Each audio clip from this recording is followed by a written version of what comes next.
I'm Krishna, and I would like to begin my talk by saying this, that when I was given the opportunity to give the talk that I'm giving today, I was really confused on what I should talk about.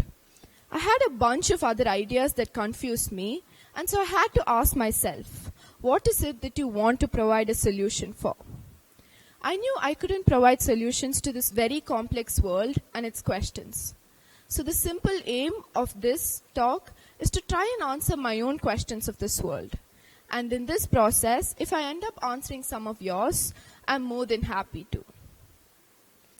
Every day isn't complete if I don't think about life for at least a minute.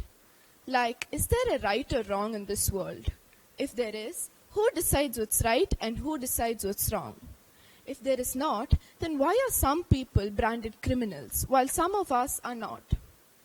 Do you have your own perception of the world, or does it depend on another's perspective too?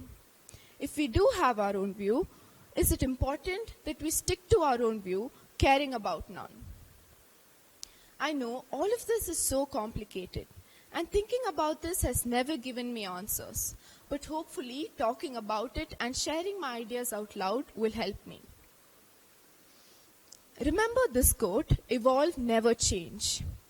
You know, your view of the world certainly depends upon your personality and how you pursue things. And I'm sure most of us here would like to believe in what we think is right. And I'm sure I'm one of us too. But come on, the whole point of education is to try and induce new ideas into us, try and make us inspired, try and make us open to new ideas. And I'm not saying that our ideas and understanding should change for the sake of others. In fact, I'm saying it should not. It should evolve and develop, yes, but for the sake of yourself.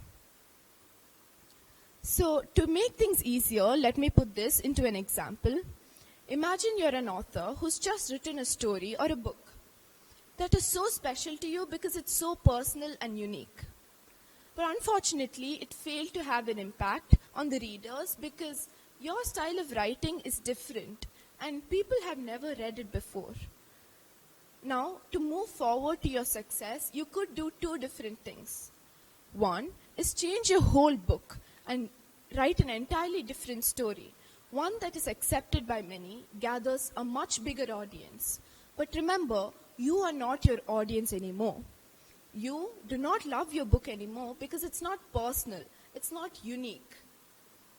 However, you could do one more thing, that is, read as many books as you can that have succeeded in gaining an audience.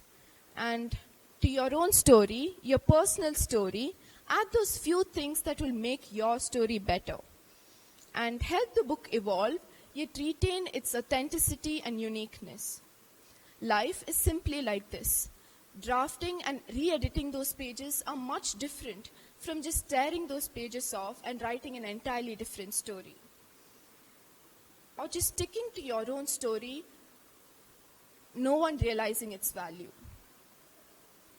But why is it important to evolve, you may ask? Why can't we stick to our own views of the world?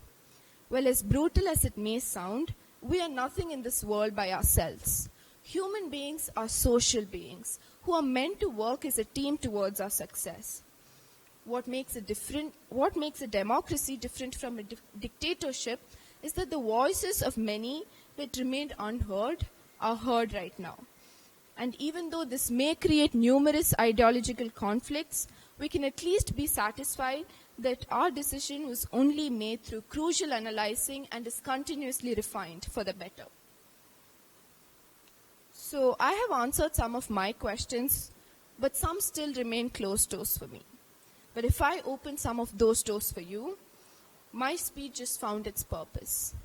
And I'm grateful that I could share my thoughts and opinions here because every idea is worth sharing and yet doesn't find its opportunity. I want to end this with one last quote. Being oneself is the most perfect thing to be. But being a better version of oneself, a more understanding version, is more than just perfect. It's progress. Thank you.